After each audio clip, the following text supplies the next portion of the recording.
Good evening, my friends. I want to ask you a simple question tonight. Have you ever felt like life is holding you back? Like you've hit a wall and no matter how hard you try, you just can't seem to move forward? Maybe it's fear, maybe it's doubt, maybe it's the voices of others telling you that you'll never make it.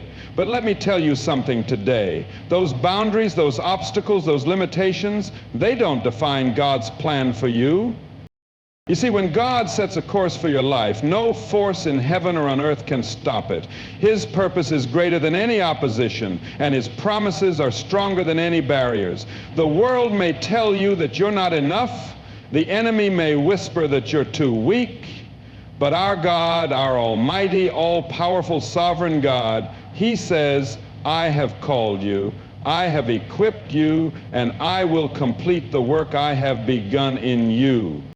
So tonight we're going to talk about moving beyond boundaries, about stepping into the fullness of God's plan, and about trusting that no obstacle, no fear, no failure, no past mistake can stop what He has ordained.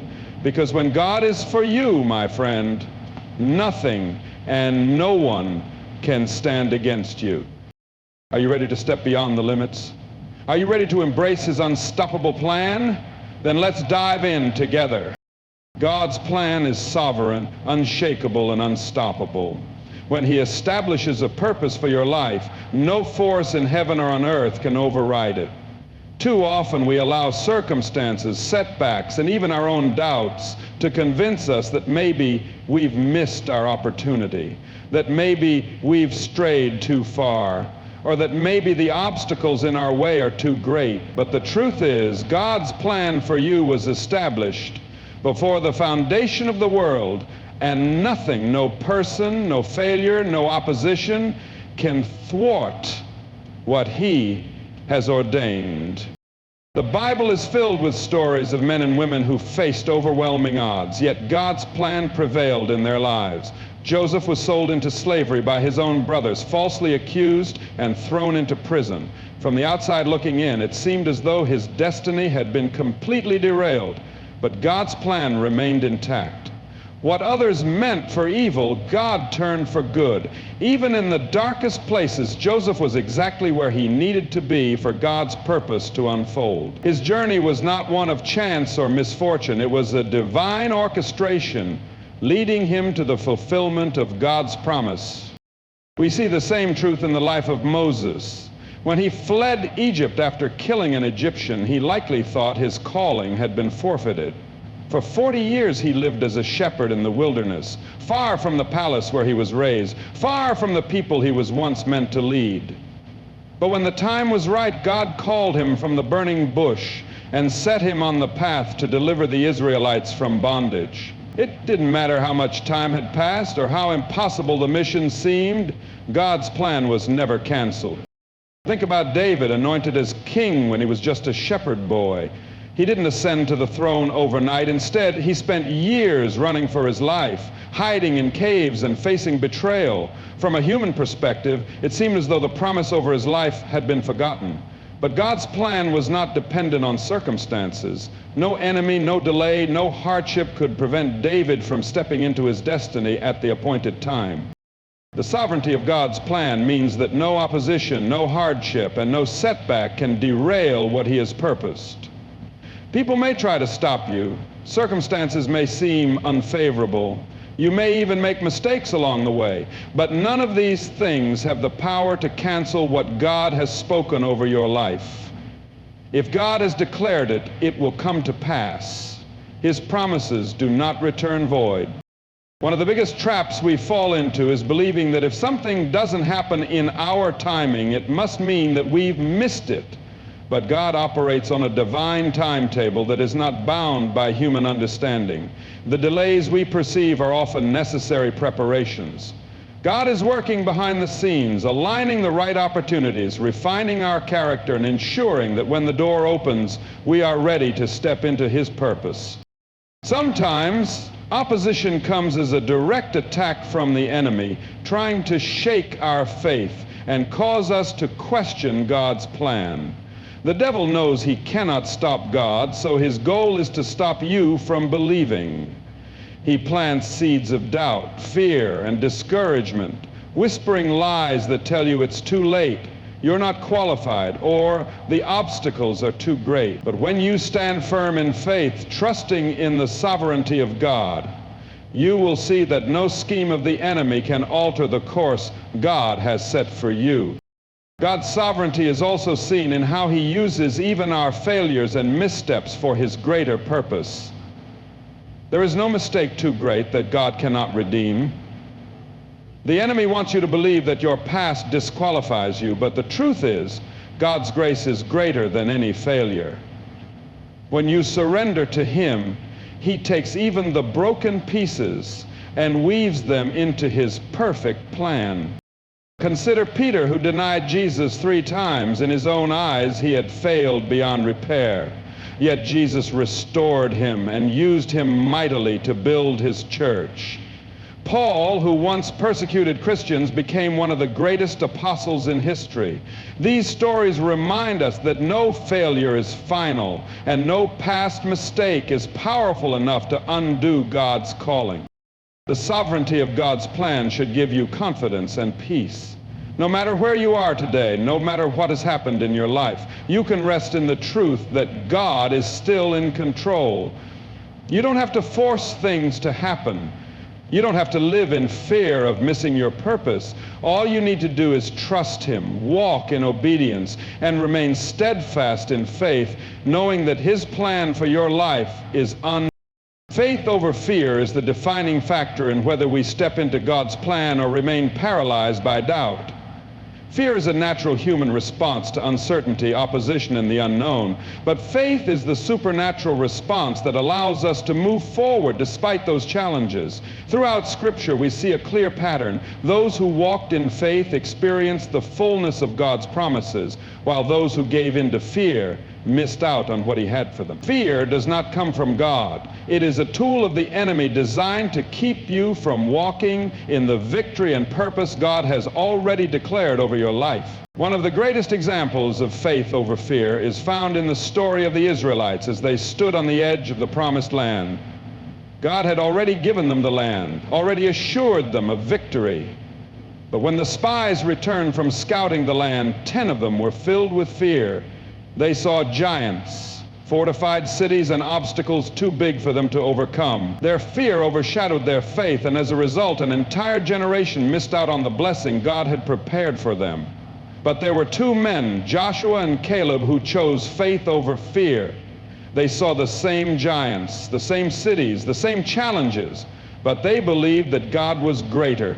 They refused to let fear dictate their future. And because of that, they were the only 2 from their generation who stepped into the land God had promised. Fear always magnifies the problem and minimizes God's power. It tells you that you are not strong enough, not capable enough, not ready. It whispers lies that make the obstacles seem insurmountable, and convinces you that stepping out in faith is too risky. But faith does the opposite. Faith magnifies God and minimizes the problem. It reminds you that no giant is bigger than the God who goes before you. It shifts your focus from what you cannot do to what God has already done. The choice is always before you. Will you believe the report of fear, or will you stand on the promises of faith?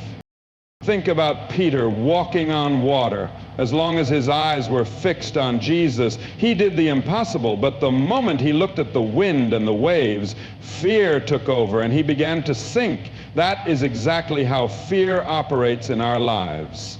It distracts us from Jesus, making the storm seem bigger than our Savior. It causes us to doubt, hesitate, and ultimately retreat when God is calling us forward.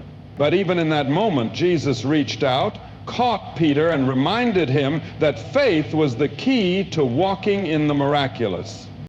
Fear is not always loud. Sometimes it is subtle.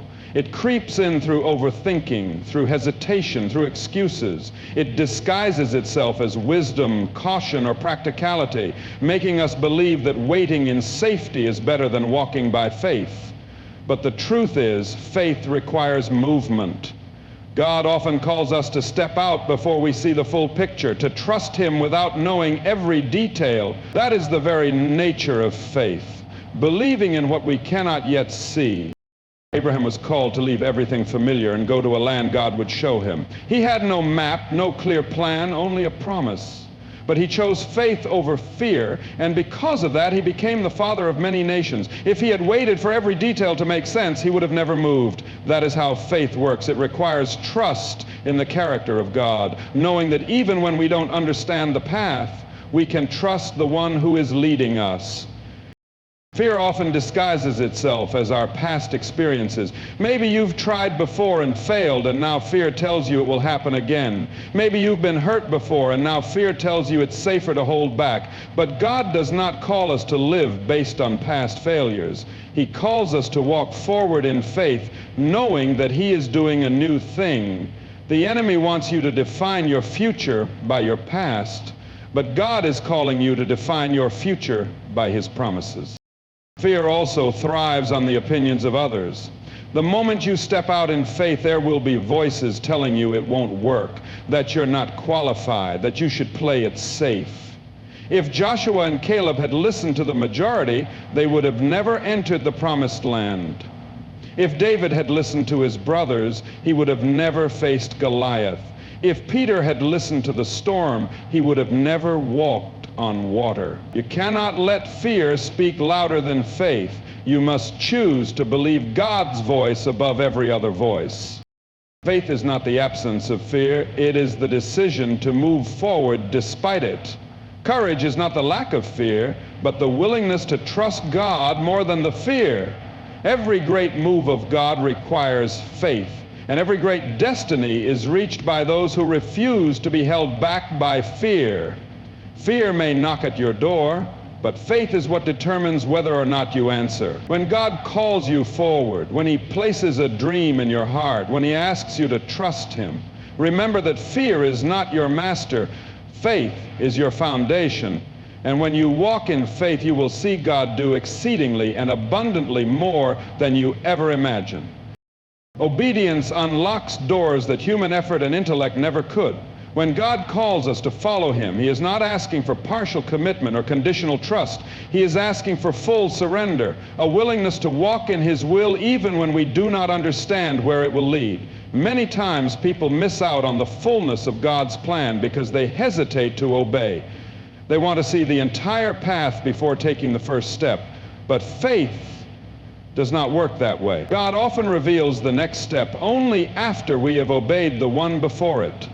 His blessings, His favor, and His divine breakthroughs are often waiting on the other side of obedience. The Bible is filled with examples of people who stepped into extraordinary destinies simply because they obeyed God, even when it did not make sense. Noah was asked to build an ark when there was no sign of rain. To everyone around him, it seemed foolish, unnecessary, even absurd. But Noah's obedience did not depend on human logic. It depended on God's command.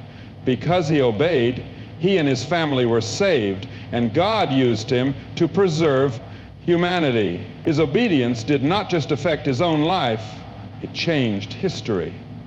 That is the power of obedience. It does not only bless the one who follows God, it often impacts generations to come. Abraham was told to leave his homeland and go to a place that God would show him. He was not given a roadmap, no details about what awaited him, just a simple instruction to go. Many people hesitate to move forward in life because they want God to explain everything first. But Abraham's blessing was in the going, not in the knowing. He stepped out in obedience, and because of that, God made him the father of many nations. If he had waited for more clarity, he would have missed out on his calling. This is often where people struggle. They want full understanding before they take action, but God is looking for trust, not explanation. Sometimes obedience requires doing things that seem illogical. When the Israelites stood before the walls of Jericho, God did not give them a battle strategy that made sense. He told them to march around the city for 7 days and then shout. From a military perspective, this was not a strategy at all. It must have seemed ridiculous to those watching, but God was teaching them that victory does not come through human methods. It comes through obedience. When they followed his instructions exactly as he commanded, the walls fell, and they entered the land God had promised them. Their breakthrough was directly tied to their willingness to obey, even when it seemed unreasonable. Obedience also requires patience and endurance.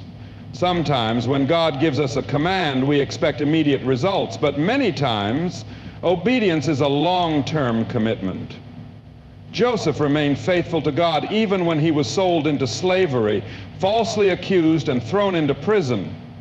For years it seemed as though obedience had only brought him trouble, but God was positioning him for a greater purpose. Because he remained obedient even in difficult circumstances, he was eventually elevated to a position of power that allowed him to save an entire nation.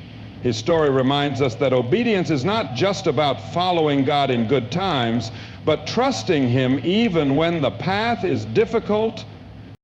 One of the greatest examples of obedience unlocking doors is seen in the life of Peter. After fishing all night and catching nothing, Jesus told him to cast his net on the other side of the boat. Peter was an experienced fisherman. He knew the waters. From a logical standpoint, it made no sense. But instead of arguing, he obeyed. The result was a miraculous catch of fish so great that his nets began to break. That one act of obedience not only brought provision, but also confirmed Peter's calling. He would go on to become a fisher of men, leading thousands to Christ. Many people pray for open doors, but they hesitate to obey the instructions God has already given them. Sometimes the door remains closed because obedience has not yet been completed. God will not take us to the next level until we have been faithful at the current one. It may be a small instruction, something seemingly insignificant, but even the smallest act of obedience can lead to great blessings. Delayed obedience is often the same as disobedience. When God speaks, He expects us to respond in faith. Fear often tries to hinder obedience. People worry about what others will think, about whether they will fail, about how things will turn out. But obedience to God is always safer than any other path. When He calls you to something, He has already prepared the way. The enemy will try to fill your mind with doubts, making you question whether you heard God correctly. But obedience requires silencing those doubts and choosing to trust Him fully. Obedience is not about perfection, it is about willingness. God does not expect us to have everything figured out before we obey. He simply asks us to take the next step. And when we do, He provides what we need for the journey. His blessings are tied to our willingness to say yes, even when it is uncomfortable, inconvenient, or unclear. The doors that seem closed now may not be locked. They may simply be waiting for you to take the step of obedience that will open them. Your past does not define you because God's grace is greater than any mistake, failure, or setback you have experienced. Too many people live imprisoned by their history, believing that what they have done or what has happened to them has permanently disqualified them from God's plan. But God does not see you through the lens of your past. He sees you through the lens of His purpose. He is not limited by your past, and He does not hold it against you. Instead, He redeems, restores, and uses every experience, good or bad, for His glory and your good. The Bible is filled with people who had every reason to believe their past had ruined their future, yet God used them in mighty ways. Moses was a murderer. Before he became the leader of Israel, he killed an Egyptian and fled into the wilderness. For 40 years he lived as a shepherd, probably convinced that his mistake had cost him everything. But when God called him from the burning bush, He did not remind Moses of his past failure. He reminded him of his future purpose. God was not finished with him.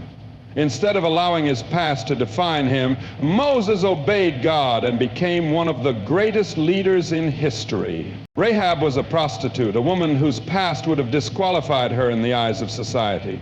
Yet when she chose to trust God and hide the Israelite spies, her entire future changed. She was not only spared when Jericho fell, but she also became part of the lineage of Jesus Christ. Her story reminds us that no matter what labels the world places on you, God's grace can rewrite your story.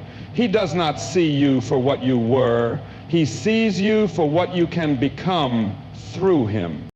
David was a man after God's own heart, yet he made devastating mistakes. He committed adultery, orchestrated a murder, and failed in many areas. But when he repented, God restored him. His failures did not erase his calling. Even after his worst moments, God continued to use him, and he remained part of God's divine plan. His life is a testament to the truth that failure is never final when grace is involved. Peter, one of Jesus' closest disciples, denied him 3 times in his darkest hour. He had walked with Jesus, seen miracles, and even declared that he would never forsake him. Yet when the moment came, fear overtook him, and he failed. Peter could have allowed that moment to define him. He could have given up, convinced that he was no longer worthy of being a disciple. But Jesus did not see Peter through the lens of his failure. After the resurrection, Jesus restored him and gave him a mission to strengthen others. Peter went on to preach the gospel boldly, leading thousands to Christ.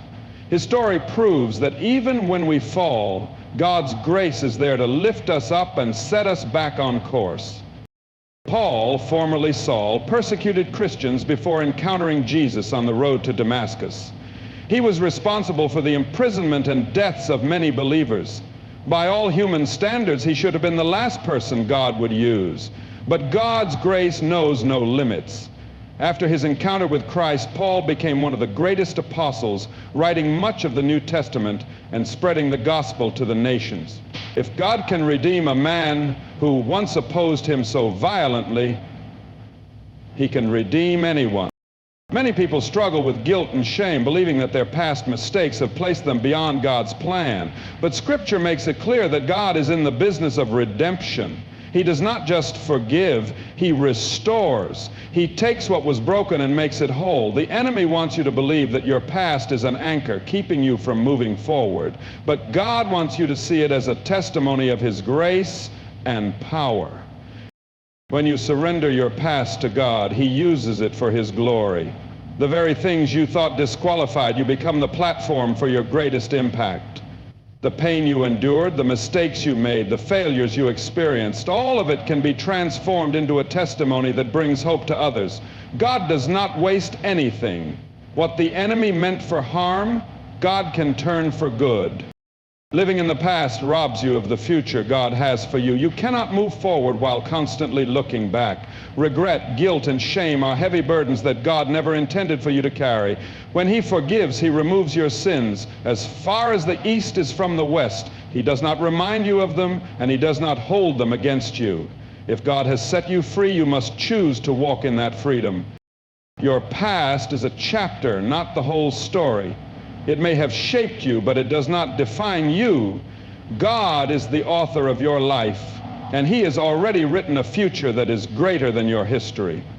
When you place your life in his hands, he can take even the worst moments and use them to create something beautiful. He is not finished with you yet. Delays are not denials when God is in control. Many people struggle with waiting because it feels like wasted time, as if nothing is happening and God has forgotten them. But in his perfect wisdom, God uses seasons of waiting to prepare, shape, and position us for his divine purpose. What may seem like a delay to us is often God's way of refining our faith, deepening our trust, and ensuring that we are fully equipped for the next step. His timing is never wrong, even when it does not align with our expectations. Abraham and Sarah were promised a son, but they waited years before Isaac was born. The delay was not a denial. It was a process of teaching them to trust God fully. In their impatience, they tried to take matters into their own hands, and Ishmael was born. But human effort can never replace divine timing. What God had promised was still coming, but it had to come in his way and at his time. When Isaac was finally born, it was clear that the fulfillment of the promise was a result of God's power, not human manipulation. Waiting often reveals whether we truly trust God or whether we are relying on our own strength. Joseph was given a dream as a young man that he would one day be a leader, but instead of immediate fulfillment, he faced betrayal, slavery, and imprisonment. From a human perspective, it seemed as though his dream was delayed, maybe even destroyed, but every step of his journey was positioning him for what God had promised. Had Joseph gone straight to the palace, he would not have been prepared for the responsibility that awaited him. The years of waiting were years of preparation. When the time was right, God elevated him from the prison to the palace in a single day. The delay was never a denial. It was a setup for something greater than he could have imagined. David was anointed as king while he was still a shepherd boy, but he did not step into that role immediately. Instead, he spent years fleeing from King Saul, living in caves and enduring hardships. It would have been easy to question why God had not fulfilled his promise yet, but during that season, David learned leadership, endurance, and reliance on God. When he finally took the throne, he was not just a man with a title, he was a man after God's own heart, shaped by years of waiting. The delay was not a sign that God had changed his mind. It was evidence that he was preparing David for something far greater than he could have accomplished on his own. The Israelites were promised a land flowing with milk and honey, but instead of entering immediately, they wandered in the wilderness for 40 years. The delay was not because God's promise had changed, it was because their hearts needed to be transformed. Every delay has a purpose. Sometimes it is to develop patience and character. Sometimes it is to remove what is not needed for the next season. Sometimes it is simply because the time is not yet right. But every delay in God's hands is purposeful. Mary and Martha sent word to Jesus that their brother Lazarus was sick, expecting him to come immediately. But Jesus delayed, and Lazarus died. It seemed as though hope was lost. What they did not realize was that the delay was setting the stage for an even greater miracle. When Jesus arrived, he did not just heal a sick man. He raised a dead man. Sometimes what we see as a delay is actually God preparing to do something beyond our expectation. God's timing is perfect even when it does not match our desires. The waiting season is not a punishment, it is preparation. It teaches dependence on God, strengthens faith, and builds endurance. It removes reliance on human effort and shifts the focus to divine provision. The delays in life are not signs that God has forgotten or abandoned his promises. They are signs that he is working in ways we cannot yet see. When you feel like things are taking too long, remember that God is never in a hurry, but he is never late. What he has planned for you will happen at the appointed time. His promises are sure, his word is unchanging, and his faithfulness endures forever. What seems like a delay today will one day make sense when you look back and see how perfectly God was arranging every step. The key is to trust him even when you cannot trace him, knowing that he is always working behind the scenes. Opposition cannot stop God's plan for your life. When he calls you to something, no force in heaven or earth can prevent it from coming to pass. Challenges may arise, people may stand against you, circumstances may seem impossible, but none of these things have the power to override what God has ordained.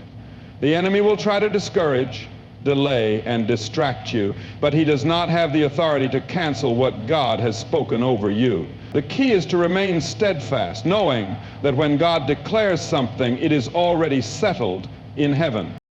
Nehemiah faced intense opposition when he set out to rebuild the walls of Jerusalem. His enemies mocked him, threatened him, and even tried to stop the work through intimidation. They sent messages demanding that he come down from the wall, hoping to distract him from his assignment. But Nehemiah refused to be moved. He declared that he was doing a great work and would not come down. Because he remained focused, the wall was completed in just 52 days, something that should have been impossible. The opposition did not stop God's plan. It only proved how unstoppable it truly was. Joseph's brothers tried to eliminate him because of the dreams God had given him. They sold him into slavery, thinking they had put an end to his calling. But what they meant for harm, God used for good. Every setback Joseph faced was actually a step toward his destiny. He was falsely accused, thrown into prison, and forgotten by those he helped. Yet none of it prevented God from fulfilling his promise. In one divine moment, Joseph was elevated from the prison to the palace. What seemed like obstacles were actually divine setups. No opposition could stop what God had already declared over his life. Moses encountered Pharaoh's resistance at every turn. Every time he demanded that Pharaoh let God's people go, Pharaoh hardened his heart. It seemed as though the opposition was winning, but God's plan was never at risk. No matter how many times Pharaoh refused, God was still in control. When the time came, not only did the Israelites leave Egypt, but they left with the wealth of the land.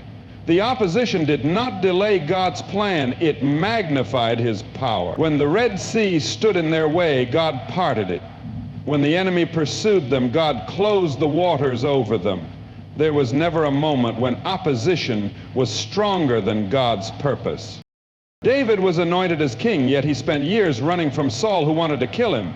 Every time it seemed like David was close to the throne, something pushed him further away. But God's promise did not expire because of opposition. In due time, Saul was removed, and David took his rightful place. The obstacles were real, but they were not greater than God's plan. Daniel's enemies tried to trap him by making it illegal to pray. They knew that his devotion to God would not change, so they set a trap that led him straight to the lion's den. From a human perspective, it seemed like Daniel was doomed. But God was in control. He shut the mouths of the lions and turned what was meant to destroy Daniel into a testimony of his power.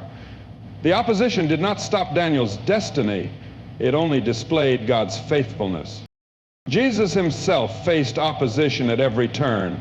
The religious leaders plotted against him. The crowds misunderstood him, and even his own disciples abandoned him. When he was crucified, the enemy thought he had won, but what looked like defeat was actually the greatest victory in history. The resurrection proved that nothing, not even death, could stop God's plan. When God has spoken a promise over your life, no enemy can erase it. People may try to hinder you, circumstances may seem against you, and the road may not be easy. But if God is for you, nothing can stand against you. The opposition you face is not a sign that God has abandoned you. It is often confirmation that you are walking in his purpose. The enemy does not attack what he is not threatened by. The very fact that you are facing resistance is proof that there is something valuable inside of you. You do not have to fear opposition because God has already gone before you. He fights battles on your behalf, opens doors no one can shut, and makes a way where there seems to be none. When you trust him, you can stand firm in the face of challenges, knowing that his plan cannot be stopped. No matter what comes against you, God's purpose for your life will prevail.